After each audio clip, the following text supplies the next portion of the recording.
8월 7일 월요일, 과자로부터 배운 겸손.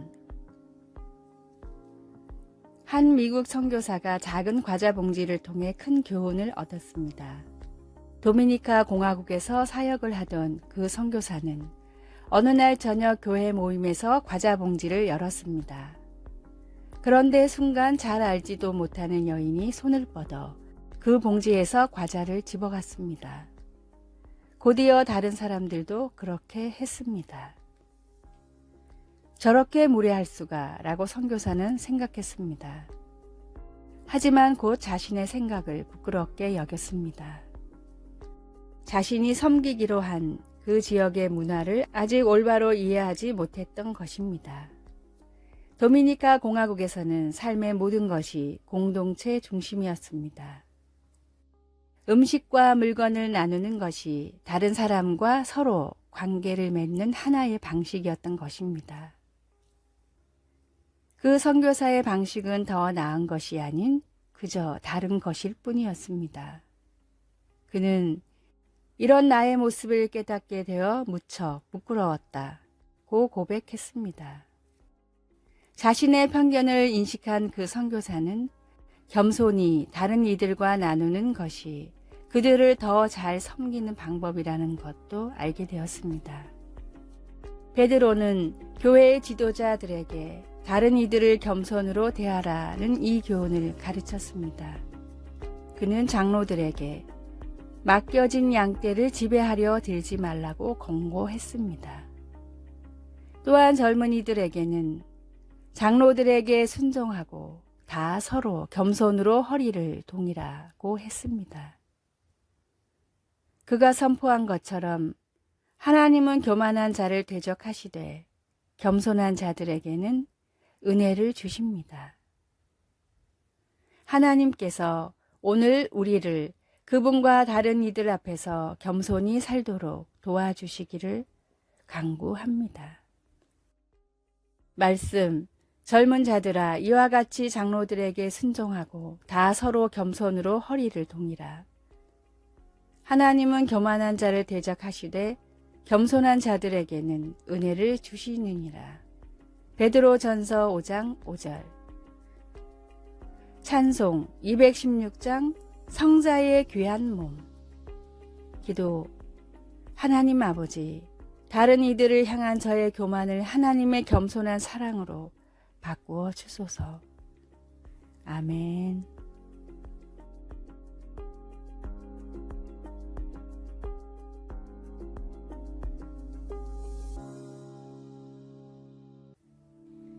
(8월 8일) 화요일. 이 풍랑이 지나면.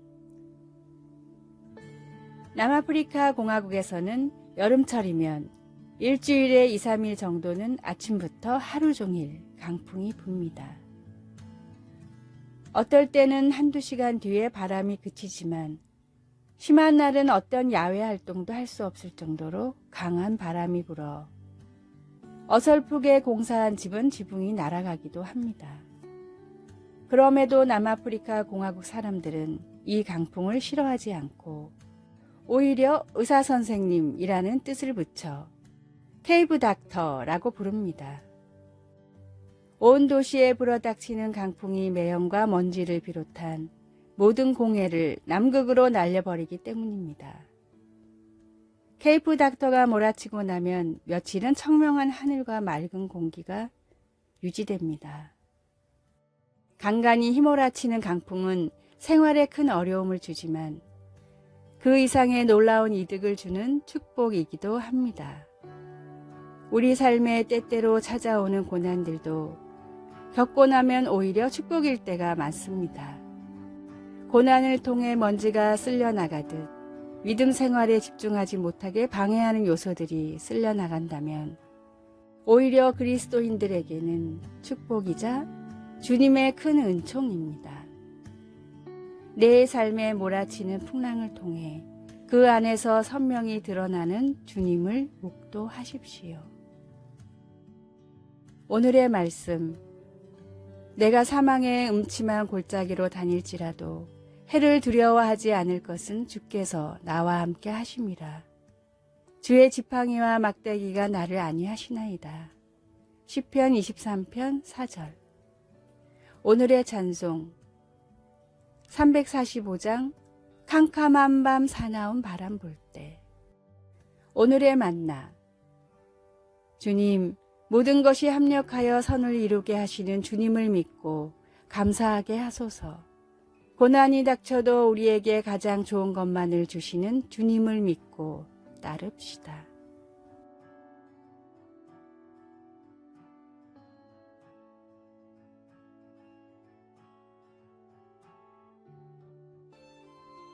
(8월 9일) 수요일. 치유받은 자 같이 살라. 인도에 사는 두 자매는 태어날 때부터 앞이 보이지 않았습니다. 그들의 아버지는 열심히 일했지만 자매가 앞을 볼 수 있게 해줄 수술을 위한 비용을 마련할 수가 없었습니다. 그러던 중 단기의료 선교팀이 그 지역을 방문했습니다. 수술을 받은 다음 날 간호사가 붕대를 풀자 두 자매는 환히 웃으며 그중 한 아이가 외쳤습니다. 엄마 보여요. 이제 보여요. 태어날 때부터 다리를 절었던 남자가 성전 입구에 늘 앉는 자리에 앉아 돈을 구걸하고 있었습니다. 베드로는 그에게 가진 돈은 없지만 그보다 더 귀한 것이 있다고 하면서 나사렛 예수 그리스도의 이름으로 일어나 걸으라고 했습니다. 당신이 지닌 타고난 능력을 생각해 보십시오. 만약 과거에 기적적으로 치유를 받아 그 능력을 갖게 되었다면 당신은 그 능력을 얼마나 더 즐길 수 있으며 또 어떻게 다르게 사용할 수 있을까요? 우리를 지으시고 구원하신 하나님께 감사를 드리고 주님이 주신 우리의 능력을 그분께 바치도록 합시다. 말씀. 그들과 함께 성전으로 들어가면서 걷기도 하고 뛰기도 하며 하나님을 찬송하니. 사도행전 3장 8절. 찬송 321장 날 대속하신 예수께. 기도. 하나님의 음성을 들을 수 있는 귀와 하나님을 찬양할 수 있는 입, 그리고 하나님을 섬길 수 있는 손과 발을 주셔서 감사합니다. 예수님의 이름으로 기도드립니다. 아멘.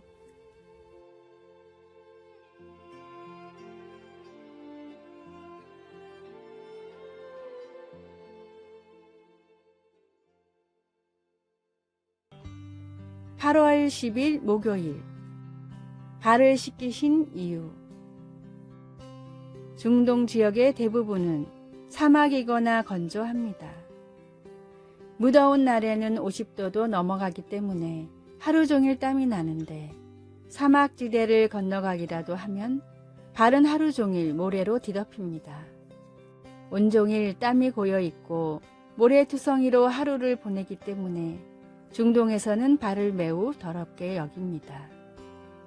동등한 지위의 사람들끼리는 남의 발을 손으로 가리켜서도 안 됩니다. 부끄러운 곳을 지적하는 무례한 행위이기 때문입니다. 이 지역의 사람들이 누군가에게 줄 수 있는 가장 큰 모욕도 신고 있는 신발을 들어 때리는 것입니다. 발을 씻기는 일은 하인 중에서도 가장 낮은 하인이 해야 하는 천한 일이었습니다. 예수님이 제자들의 발을 씻기려고 하실 때 제자들은 큰 충격을 받았고 예수님이 발을 씻겨주셨던 것 역시 이런 이유 때문이었습니다. 하나님의 아들인 내가 이처럼 낮아졌듯이 너희도 스스로를 낮추어 다른 사람들을 섬겨라. 이제 곧 십자가의 대업을 이루실 예수님이 제자들에게 마지막으로 가르치셨던 것은 겸손입니다. 겸손하지 못한 사람은 예수님과 아무 상관이 없습니다. 높아지고 강해지려고 하는 세상의 속성을 따라 살지 말고 더 낮게, 더 약한 사람들을 찾아가 섬기는 사랑의 속성을 따라 사십시오. 오늘의 말씀. 내가 주와 또는 선생이 되어 너희 발을 씻겼으니 너희도 서로 발을 씻기는 것이 옳으니라. 요한복음 13장 14절. 오늘의 찬송 516장 옳은 길 따르라 의의 길을. 오늘의 만나 주님 앞에서 겸손한 삶을 살고 있는지 다시 깨닫고 더욱 겸손하게 하소서. 가장 낮은 곳에 있는 약한 사람들을 찾아가 섬기도록 노력합시다.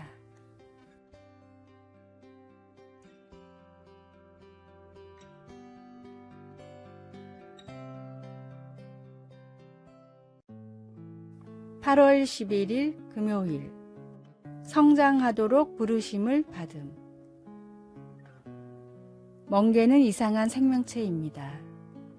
바위와 조개 껍질에 붙어있는 멍게는 마치 물결에 흔들리는 부드러운 플라스틱 튜브처럼 보입니다.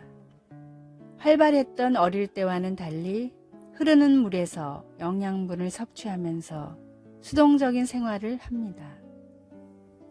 멍게는 먹이를 찾고 자신을 보호하는 기능을 하는 원시적인 척수와 두뇌를 갖춘 올챙이 같은 모습으로 삶을 시작합니다. 어렸을 때는 바다를 탐색하며 시간을 보내지만 성체에 이르면 변화가 일어나 바위에 달라붙어서 탐색과 성장을 멈추어 버립니다. 그리고 자신의 뇌를 먹어치우는 섬뜩한 반전을 보여줍니다. 척추도 없이 생각도 없이 수동적으로 물결에 따라 사는 멍게. 베드로 사도는 우리에게 그런 멍게의 운명을 쫓지 말라고 권면합니다.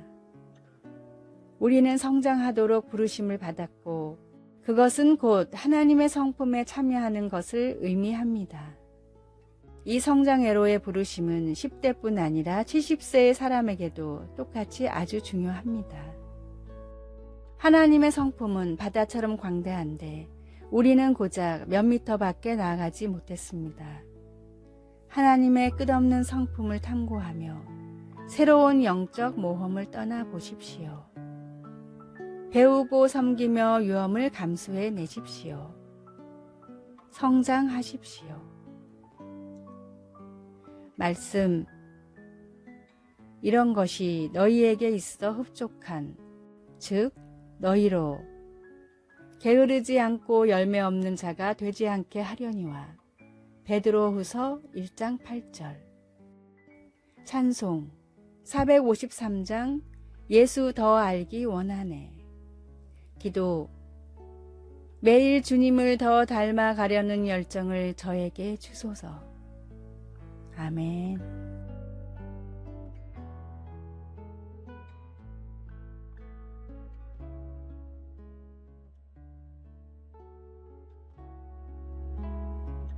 아래의 빨간색 글자 구독을 누르시어 더 많은 전도의 열매를 맺으시기를 기도합니다.